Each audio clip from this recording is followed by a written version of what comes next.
Salut Joseph. Bonjour Limari.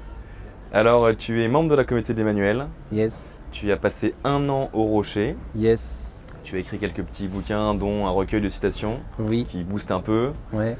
Bon, bref, tu as fait pas mal de choses. Et tu te Oui. définis comme amoureux du Christ, amoureux de Jésus Et missionnaire. et missionnaire. Ça veut dire quoi, Ça concrètement? veut dire que amoureux de Jésus, ça veut dire que j'ai fait l'expérience de son amour il y a quelques temps à Paray-le-Monial. Ouais. Voilà. Pour faire clair, même si j'étais issu d'une famille chrétienne, je ne croyais plus en son amour. Dieu, j'y croyais. Mais son amour, on m'y reprendrait plus, quoi. C'était une histoire un peu Ouais. des foutaises. Et puis j'ai fait l'expérience de son amour pour moi personnellement, donc ça a un peu changé la donne.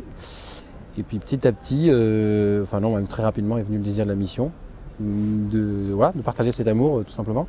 Après, ça a pris différentes tournures selon les périodes, selon les âges, selon les différentes maturités, selon les expériences, selon les frères et sœurs avec qui j'étais en mission ou qui pouvaient me pousser dans telle ou telle mission, ou être tirés par moi dans telle ou telle mission, ça dépend. Voilà, donc la mission, c'est un peu au cœur de la vie et en même temps, c'est pas forcément de 17h à 18h que je suis en mission, Ouais. mais voilà, ça peut être... Et alors, comment tu as été missionnaire là, ces dernières années, ces 10 dernières années?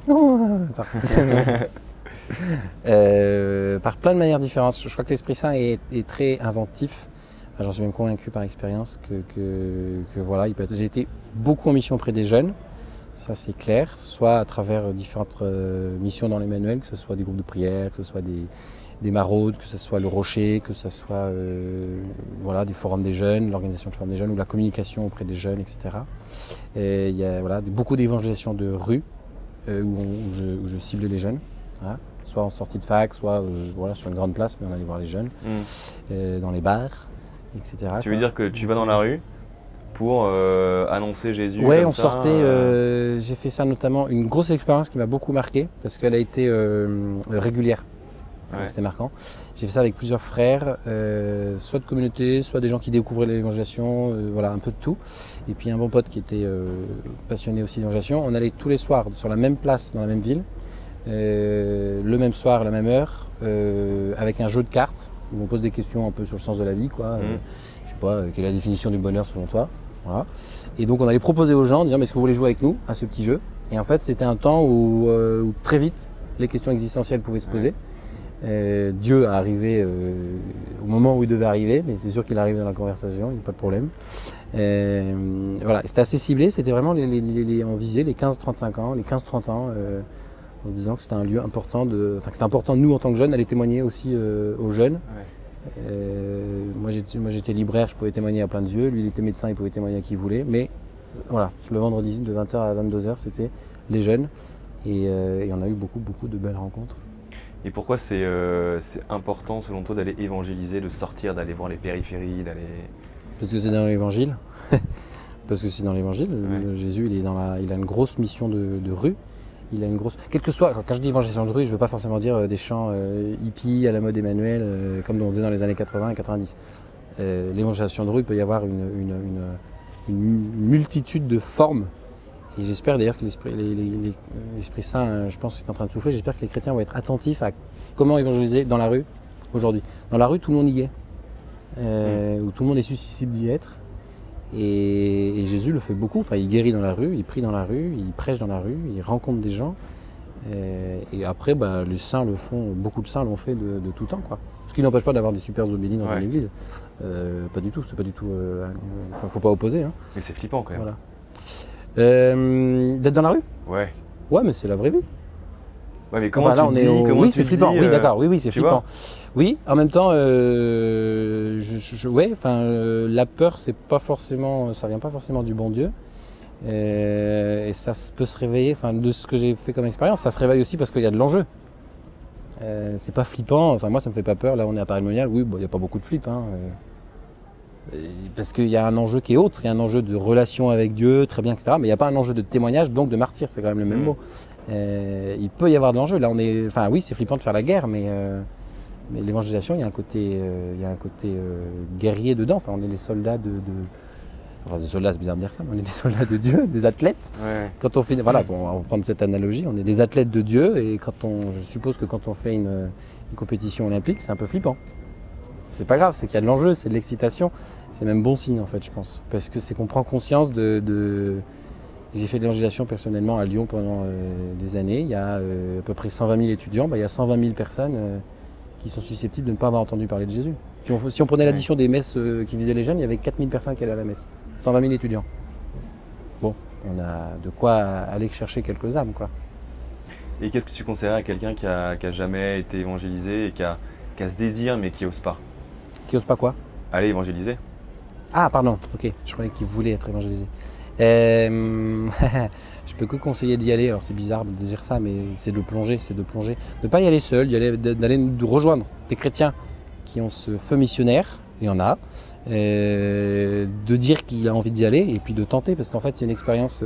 Moi ce que j'ai expérimenté à travers l'évangélisation de rue, c'est que ça nous pousse à l'évangélisation au quotidien. Et les deux sont importantes, de l'annonce directe et puis de l'annonce... de l'accompagnement de gens où on va parler de Jésus de tous les jours à nos collègues, quoi. Mais les deux sont riches, les deux font partie de la foi chrétienne. Benoît XVI il dit ça, il dit que l'évangélisation n'est pas du tout une option pour le chrétien, elle fait partie de la foi, j'ai plus la phrase exacte. Mais donc l'évangélisation de rue, une expérience comme ça forte, redonne une conscience missionnaire un peu au quotidien. Moi c'est l'expérience que j'ai fait. D'évangéliser un jeudi soir dans la rue fait que la semaine d'après à la fac j'étais un peu conscient que les 3/4 autour de moi n'avaient pas ce bonheur de croire en Dieu, d'avoir une relation de Dieu et de se savoir aimer de Dieu. Vraiment, quelqu'un qui veut évangéliser, j'en connais pas. Quelqu'un qui a le désir d'évangéliser et qui n'ose pas, j'en connais très peu. D'accord. Ce que je vois, c'est quelqu'un qui, en voyant d'autres évangéliser, le désir vient. Quelqu'un qui rencontre Dieu et qui du coup a envie d'y aller. Mais le catho lambda qui n'a pas fait l'expérience de Dieu ou qui est catho parce qu'il est droite ou j'en sais rien, n'a pas forcément le désir d'évangéliser. Il peut avoir le désir d'être en mission, très bien, mais de rencontrer les personnes et de peut-être parler de Jésus, parce que c'est pas automatique non plus, je crois que ça vient après une rencontre de Dieu à travers la parole, à travers l'adoration, à travers j'en sais rien, ça dépend des personnes. Mais... Super. Tu aurais une petite anecdote à nous raconter, un truc qui t'a vraiment touché, marqué Ouais. Du coup, je vais repasser sur l'évangélisation de rue, mais oui. On est allé donc sur cette même place. J'étais avec un binôme, on commence à aborder deux jeunes, une fille et un garçon. Le garçon a préjugé musulman, a priori musulman, et la fille assez jeune. Voilà, il y avait bien 5-6 ans d'écart entre les deux. Et donc on propose de faire le jeu, très bien. Ils piochent une carte, les réponses sont un peu simples, quoi. Les réponses sont pas forcément... On sent...